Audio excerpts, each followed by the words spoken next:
जब हम वास्तु की बात कर रहे थे तो वास्तु में एक फेंग शुई बहुत पॉपुलर हुआ है अपने देश में। तो फेंग शुई का कितना रोल है उसके अंदर, वास्तु के अंदर? फेंग शुई भी अपने आप में जो चाइनीज सिविलाइजेशन है उसका हिस्सा है, उससे निकली हुई है। फेंग शुई भी साइंस है, फेंग शुई कोई अंधविश्वास नहीं, वो भी अपने आप में एक साइंस है। वास्तु हमारा जो शास्त्रों से निकला है वो भी अपने आप में साइंस है। अब फर्क क्या है दोनों चीज़ों में कि फेंग शुई में जब हम बात करते हैं लॉर्ड मैत्रिया की, लॉर्ड मैत्रिया वहाँ के एक लॉर्ड है, आपने देखा होगा बेली सी निकाल के उनको लकी मानते हैं। फेंग शुई में काफ़ी ज़्यादा उनका इस्तेमाल होता है और कम से कम 12 प्रकार के अलग अलग आकृतियाँ हैं, जिसमें किसी में लॉर्ड मैत्रिया पोटली ऐसे पकड़ के हैं, किसी में पैसा हाथ में लेकर है ना, किसी में वो ब्लेसिंग दे रहे हैं। तो हर एक का अपना अपना एक महत्व है ना। अब वहाँ का जो फेंग शुई है वो अलग ऐसे है कि फेंग शुई बिना कुंडली के देखा जाता है, जनरल है। आप टॉर्टाइज रखिए, इस दिशा में रखिए, वाटरफॉल लीजिए, इस दिशा में लॉर्ड मैत्रिया, इस दिशा में रखिए, इस कलर का ये मैट्रिक्स यहाँ पे हो, ये फेंग शुई है। बट वास्तु हमारे यहाँ, जैसे कि मैंने बोला, ज्योतिष के दृष्टिकोण से और उसके बाद कस्टमाइज होके क्या ये कछुआ रखना आपके लिए वाकई लकी है। कछुआ वास्तु में भी है लेकिन ज्योतिष के दृष्टिकोण से है। तो जो लोग फेंग शुई में बिलीव करते हैं, करिए, बहुत अच्छी बात है, लेकिन फेंग शुई को भी आप ज्योतिष के दृष्टिकोण से देखिए कि हाँ, फेंग शुई में अगर ये चीज़ें हैं तो अगर आपका मूलांक इतना है या अगर आपके ज्योतिष में ग्रह ये है तो आप फेंग शुई की इस चीज़ को रखिए। मगर अब कुछ चीज़ें कुदरत की होती हैं, जैसे नमक। नमक कुदरत से निकला है, चाहे समुद्र से निकला हो, पहाड़ों से निकला हो, तो चाहे फेंग शुई हो चाहे वास्तु हो, ओवरऑल जनरली ऑल्सो नमक ऑस्पिशियस है। नमक से आप नज़र भी उतारते हैं, नमक को आप रखते हैं अपने घर में, रॉक सॉल्ट रखते हैं, सी सॉल्ट रखते हैं। तो नमक का आपकी कुंडली से कोई लेना देना नहीं है, नमक एक जनरल रेमेडी है। तो एक दो ऐसी चीज़ें हैं जैसे नमक हो गया, अपने आप पौधे हो गए है ना, कुछ प्लांट्स लकी होते हैं, जैसे फेंग शुई में बैम्बू प्लांट्स को लकी माना गया है, एक मनी प्लांट होता है उसको लकी माना गया है, वैसे हमारे में तुलसी को पूजनीय माना गया है ना। तो ये जनरल है। अब तुलसी को घर में रखे, उन्हें पूजे तो अच्छी बात है, इसमें कोई नेगेटिव इफेक्ट नहीं। इसमें हम ये नहीं कह सकते कि हाँ इसकी कुंडली में ये प्रॉब्लम है तो तुलसी नहीं रख सकता, ऐसा कुछ नहीं है। तुलसी एक जनरल, बट ऐसी जनरल गतिविधियां जो हैं, जनरल रेमेडीज है 3-4 है। अब तुलसी तो रखी है बट साथ साथ और गलत चीजें प्लेस्ड है घर में, तो उसका क्या फायदा। या नमक तो रखा है बट साथ साथ अग्नि दोष है घर में। तो बहुत इंपॉर्टेंट है कि हमारा भूमि दोष, वास्तु दोष, रोग दोष या शत्रु दोष, ऐसे कई दोष होते हैं वास्तु में, उन सब का निवारण करना अकॉर्डिंग टू कुंडली एंड प्रॉपर कंसल्टेशन के बाद। मतलब फेंग शुई की चीज़ें भी आदमी को बिना कुंडली दिखाए नहीं रखनी चाहिए। नहीं रखनी चाहिए। अगर इतना ही होता तो फिर चाइना में जब पैंडेमिक आया था तो फेंग शुई चाइना की, मुझे लगता है ऑलमोस्ट हर घर फेंग शुई के हिसाब से है, या फेंग शुई बहुत बिलीव करते हैं, तो कुंडली के हिसाब से होना चाहिए। चाहे अब देखिए चाइना में शायद कुछ एस्ट्रोलॉजर चाइनीज कुंडली के हिसाब से, क्योंकि चाइनीज एस्ट्रोलॉजी भी एक है वहाँ पे, लेकिन हम यहाँ पाराशरा वैदिक एस्ट्रोलॉजी में बिलीव करते हैं, तो हम उसी हिसाब से चलते हैं। अगर जैसे कोई कछुआ है, अपने घर में आमतौर पर लोग रख लेते हैं, कछुआ रख लेते हैं, उस पर गूगल पे देखते हैं कौन सी ये इसको कौन सी दिशा में रखना चाहिए, उस दिशा में रख लेते हैं। ये विंड चेन होती है वो उसको लटका लेते हैं। तो ये सब चीज़ें नहीं करनी चाहिए। मैं आपको बताती हूँ, उदाहरण देती हूँ, उदाहरण के साथ समझाती हूँ। अच्छा, कछुए की हमने एक बात सुनी, slow and steady wins the race. जीत हमेशा कछुए की होती है, कछुआ लकी है, बट कैसे होती है? Slow and steady. अब आप है आर्मी ऑफिसर, आर्मी में जवान, जंग कारगिल में उठ गई, वॉर हो गया, अब आपने जाना है वहां, आपके घर में है कछुए की ऊर्जा।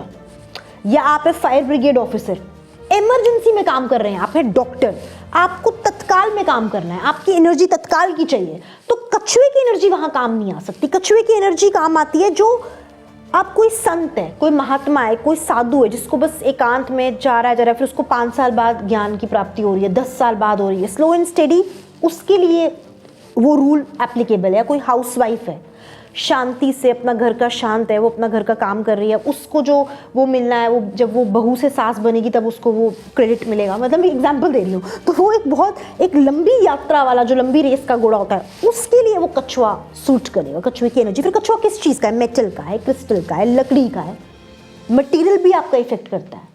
क्रिस्टल का रखा है तो उसकी ऊर्जा अलग होगी, मेटल का है ऊर्जा अलग, लकड़ी का है तो ऊर्जा अलग होगी। अब हम पुराने ज़माने में अगर हम देखें, बहुत सारे फोर्ट्स हैं जयपुर में, उदयपुर में, या यहाँ पे भी रामगढ़ फोर्ट में विजिट किया था कुछ टाइम पहले।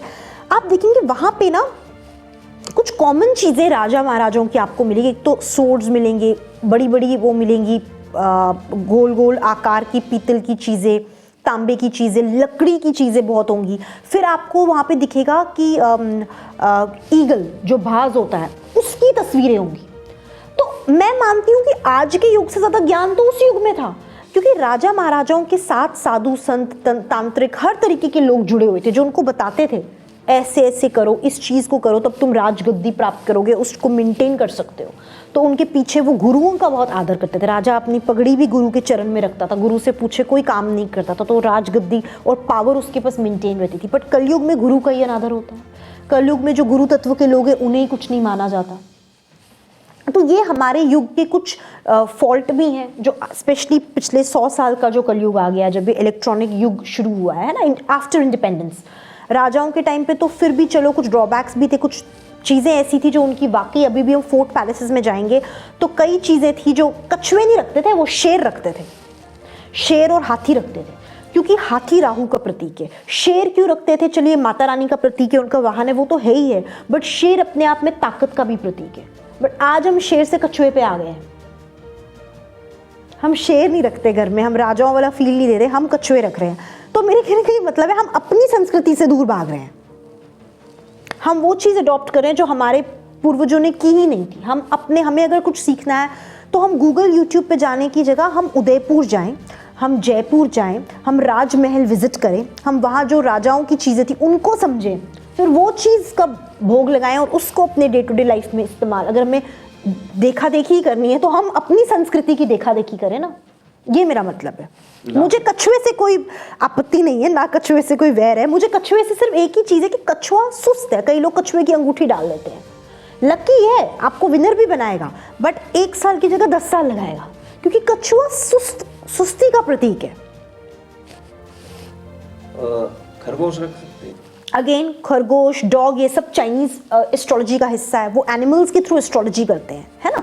खरगोश स्पीड का प्रतीक है, खरगोश रख सकते हैं आप। लेकिन अगेन खरगोश का आपकी कुंडली में कितना ज़्यादा वो कहते हैं ना, खरगोश आपकी कुंडली के हिसाब से कितना ज़्यादा लकी आपके लिए रहेगा। अब वहाँ के लोग जैसे रैबिट को मानते हैं, चूहे को, सांप को, अपना डॉग्स को, मतलब उनके लिए कैट्स, इन सब चीज़ों को मानते हैं। हम लोग शेर, हाथी, सर्प पूजा, है ना, हमारे शास्त्रों में इन चीज़ों को वो माना गया है। शेर को माता का वाहन, हाथी को, उल्लू को लक्ष्मी, माता लक्ष्मी का एक वन ऑफ द वाहन है ना, तो हम इन चीज़ों को ऑस्पिशियस मानते हैं। बाज को लाफिंग बुद्धा लोग आमतौर पर अपने घर में रख लेते हैं जी, तो वो भी एक फेंग शुई का ही हिस्सा है। फेंग शुई का हिस्सा है जी। तो क्या वो भी की कुंडली को देखने के बाद ही उसको रखा जा सकता है? मैंने एक एपिसोड किया था, उसमें मैंने बताया था 12 तरीके के लाफिंग बुद्धाज होते हैं आकार के। जैसे एक में वो ऐसे ब्लेसिंग दे रहे हैं, एक में वो पोटला पकड़ के है, एक में हाथ में धन है, एक में साइड पे धन है। तो ये भी समझने की ज़रूरत है इतनी बारीकी में कि जो लॉर्ड मैत्री हमने रखे हैं वो कौन सी एनर्जी इन्वाइट कर रहे हैं घर में। अगर आपने पैसे वाले रखे हैं तो सबके लिए लकी नहीं होंगे। मूलांक क्या है आपका ज्योतिष दृष्टिकोण से, घर का मूलांक क्या है, आपका स्वयं का मूलांक क्या है, उस हिसाब से आप लॉर्ड मैत्रेय रखेंगे। न्यूमरोलॉजी के दृष्टिकोण से, यहाँ न्यूमरोलॉजी रोल प्ले करती है। आपका डेट ऑफ बर्थ 11 है तो मूलांक 2 है, तो 2 के हिसाब से लॉर्ड मैत्रेय किस आकार में और किस उसमें होने चाहिए, कितने हाथ उठे होने चाहिए, कितने हाथ नीचे होने चाहिए, और फिर आपके घर का मूलांक कितना है, इस पे निर्भर करेगा। दिशा तो बहुत बाद में आती है, दिशा तो सबको पता है, बच्चे को नॉर्थ ईस्ट ईस्ट लगती है। पैसा आजकल सबसे महत्वपूर्ण चीज़ है, हर आदमी को पैसा चाहिए। तो उसके लिए आदमी अपना बिजनेस भी करता है, कोई नौकरी करता है, कोई दूसरे तरीके से, चाहे वो कोई कलाकार है, हर आदमी अपने पैसे के लिए काम कर रहा है। कोई ऐसी रेमेडीज भी आती हैं कि मतलब जनरली के आदमी कर ले और जो है उसको उसका ये सब कुछ ठीक हो जाए? जी, जनरल आप, पहली बात तो सबसे पहले मैं मानती हूँ, अगर आप पैसे की बरकत चाहते हैं ना तो पैसा खर्चिए। जब हम कंजूस होते हैं, जब हम पैसा बचाते हैं, हम सोचते हैं हम पैसा बचाएंगे तो पैसा टिकेगा, ऐसा होता नहीं है। पैसा समझने की जरूरत है, पैसा एक एनर्जी है, पैसा अपने आप में एक शक्ति, एक ताकत है। तो एनर्जी को हम जितना देंगे उतना आएगा। इसीलिए गुरबानी में भी लिखा जाता है कि 10% अपनी इनकम का गुरुद्वारे में चढ़ाइए, गुरु को दीजिए, है ना। या हम गुरु या किसी को भी ब्राह्मणों को खाना खिलाइए या पंडितों को खिलाइए, या फिर आप किसी प्रकार से आपने वो अपनी इनकम का एक हिस्सा खर्चना है सात्विक कार्यों के लिए, अच्छे कामों के लिए ना। जैसे कहते हैं लंगर करो, ये करो, तो वो क्यों होती है चीज़ें? बिकॉज हम खर्चते हैं ना, उतना ही हमें आता है। तो इससे बड़ी रेमेडी कोई हो नहीं सकती।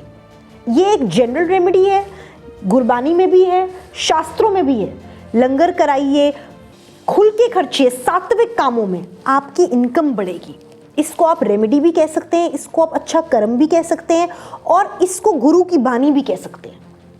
बाकी टोटके टोने वो तो करते ही रहते हैं, वो तो फिर अनगिनत रेमेडीज है हमारे पास भी, लेकिन ये एक ऐसी जनरल रेमेडी है जिसका प्रभाव गरीब से गरीब, अमीर से अमीर सब पे पड़ता है। इसके लिए आपको अपनी कई कुंडली दिखाने की जरूरत नहीं है। इसके लिए कुंडली दिखाने की जरूरत नहीं, बिकॉज ये 9 ग्रहों के ऊपर की चीज है। जब हम सात्विक चीज में किसी को भोजन कराते हैं, किसी को जल पिलाते हैं, किसी को कपड़े देते हैं जो ठंड में ठिठुर रहा है, तो ये अपने आप हमारी जो है एक अच्छी कर्म, और बिना किसी लालच के जब करते हैं। अब हम गुरुद्वारे में या मंदिर में जब दान करते हैं ना, हम निस्वार्थ करते हैं, हमें पता नहीं होता आगे वो कहाँ जाने वाला है या किसको लगने वाला है। एक होता है हम रेमेडी करते हैं, हमें मालूम है कि ये रेमेडी हम करेंगे तो हमें इसका ये फल मिलेगा, वहां कहीं ना कहीं स्वार्थ है। बट ये निस्वार्थ है, ये आप सेवा भाव से करें। जहां सेवा भाव आ गई, सेवा के ऊपर कुछ नहीं है, सेवा आ गया तो आप ये समझिए कि आपके आधे कष्ट कट जाते हैं। लेकिन आज के युग में कोई सेवा करके राजी नहीं है। ये कुछ ज्योतिषी ये सलाह देते लोगों को कि आप ब्लड डोनेट करिए, उससे आपका मंगल ठीक होगा। ब्लड डोनेशन का क्या रिलेशन है इसके साथ? जो हमारे जो नसों में खून बहता है, ये मंगल का प्रतीक है, और बिल्कुल ये एक सही रेमेडी है, उचित रेमेडी है। मंगल ग्रह के लिए जब हम ब्लड डोनेट करते हैं और वो सदुपयोग में आ रहा है, किसी के वो खून जो हम डोनेट करते हैं किसी के काम आ रहा है, कोई बीमार है हॉस्पिटल में, उसके काम आ रहा है, तो एक होता है हम खून ऐसे वेस्ट कर रहे हैं, एक हो रहा है कि हम खून किसी सदुपयोग में जा रहा है ना। तो अच्छा कर्म भी है और मंगल की रेमेडी भी है, बिल्कुल रेमेडी है। इससे आपके मंगल का प्रभाव जो है कंट्रोल में आता है। आजकल शनि को लेकर बहुत ज़्यादा चर्चाएं होती है जी, कि अगर शनि किसी की कुंडली में आ गया, या शनि की 7.5 आ गई, या शनि की ढैया आ गई जी, तो वो आदमी बहुत डरने लगते हैं। जी। देखिए, शनि का एक बहुत ही मशहूर बात है कि शनि के प्रकोप से भगवान शिव शंकर भी नहीं बच पाए। जब उन्हें पता लगा 7.5 आने वाली है उनकी कुंडली में, तो ऐसा कहा जाता है शास्त्रों में कि शिवजी समुद्र के अंदर ही घुस गए शनि के उससे बचने के लिए। 7.5 साल बाद जब वो बाहर निकले तो उन्होंने शनि से कहा कि मैं तो 7.5 ही निकाल गया। तो शनि देव हंस के बोले, आपने कहाँ निकाली? 7.5 साल तो आप कष्ट में ही थे, समुद्र के अंदर आप तपस्या कर रहे थे, वो कोई नॉर्मल वो तो था नहीं। तो शंकर भगवान हंस के बोले कि शनि के प्रकोप से कोई नहीं बच सकता, परंतु शनि के प्रकोप से सिर्फ एक देवता हैं जो बचा सकते हैं, जिनके शरण में हर कोई जा सकता है, और जनरल रेमेडी है, वो है भगवान हनुमान।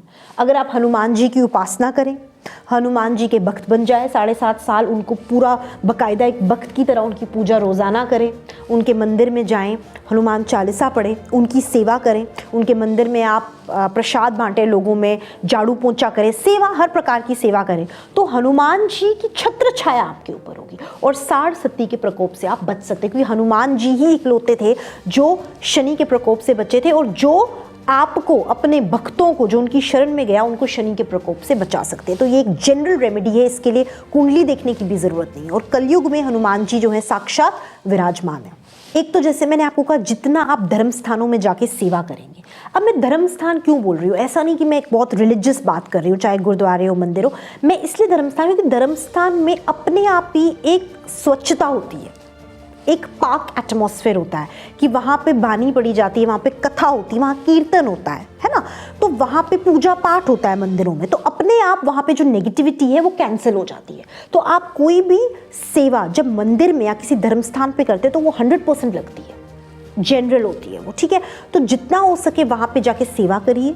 लंगर की सेवा सबसे ऊंची मानी जाती है। भोजन की सेवा, अगर आप लंगर दे नहीं सकते तो आप वहाँ जाके बर्तन मांज सकते हैं, आप वहाँ पे जाके सर्व कर सकते हैं, है ना। उसमें आपका कोई कॉस्ट इफेक्टिव है, पैसा तो लग नहीं रहा है, आप वहाँ पे जाके तरीके से अपनी प्रेजेंस दे रहे हैं, सेवा कर रहे हैं। तो पूजा पाठ, माला जपना, इनसे भी ऊंचा जो उपाय है वो सेवा है। तो आपका उपाय भी हो रहा है, आपकी रेमेडी भी हो रही है, ठीक है। और जनरल है, इर्रिस्पेक्टिव आपकी शनि चल रही है, मंगल चल रही है, बृहस्पति चल रही है, आप एक बार गुरु शरण में गए, आप एक बार मंदिर में गए और आपने सेवा भाव से नतमस्तक होकर आप दास बन गए, तो इससे ऊपर कोई भी चीज़ नहीं है, इससे ऊपर कोई भी वो नहीं है। और आपको ये बुरे से बुरा कष्ट आपके ऊपर से काफ़ी हद तक ये चीज़ जो है टाल देती है। और जितने पीरियड में आप गुरु की शरण में मंदिर या गुरुद्वारे में बैठे, उतने पीरियड के लिए कम से कम वो कष्ट आपके ऊपर नहीं आएगा, क्योंकि काल के प्रकोप से आप बचते हैं जब आप मंदिर या गुरुद्वारे में होते हैं। वहाँ 24 घंटे सिमरन हो रहा है प्रभु के नाम का, राम नाम का, तो आप काल के प्रकोप से बच जाते हैं। ऐसी जगह में जाके राहु के प्रकोप से बचते हैं, समय के प्रकोप से बचते हैं, तो आप प्रोटेक्शन में आ जाते हैं अपने आप। जो प्रोटेक्शन आप आर्टिफिशियली उपाय करके अपने आसपास क्रिएट करेंगे, वो वैसे ही आपके प्रोटेक्शन वाले उसमें आप चले जाते हैं। आप झाड़ू पोछे की सेवा वहाँ पे कर सकते हैं, है ना। अगर आप किसी प्रकार का दान नहीं कर सकते तो आप अपने कर्मों से सेवा कर सकते हैं। झाड़ू पोछा, जूताघर, लंगर बांटना, जूठे बर्तन मांजना, ये सब, ये सारी की सारी सेवाएं आती हैं। और आप निस्वार्थ कर रहे हैं, क्योंकि आप जिनके लिए कर रहे हैं, आप जिसको खाना परोस रहे हैं, आपको नहीं पता वो कौन है, ना आपका रिश्तेदार है, ना दोस्त है, ना सगा संबंधी, जनरल लोगों के लिए कर रहे हैं। और उनके लिए कर रहे हैं जो भक्ति भाव से उधर आए। ऐसा भी नहीं है कि आप राह चलते किसी नेगेटिव एनर्जी के लिए कर रहे हैं, आप उनके लिए कर रहे हैं जो भी भगवान के घर पे आया है, वो अपने आप में चाहे कितना भी नेगेटिव हो, उस पर्टिकुलर मोमेंट के लिए भगवान का ही रूप होता है, पॉजिटिव हो जाता है। तो ये एक ऐसी रेमेडी है कि इसके ऊपर कुछ नहीं है। हमसे बात करने के लिए आपका बहुत धन्यवाद। शुक्रिया, Thank you, शुक्रिया, Shilpa। Thank you.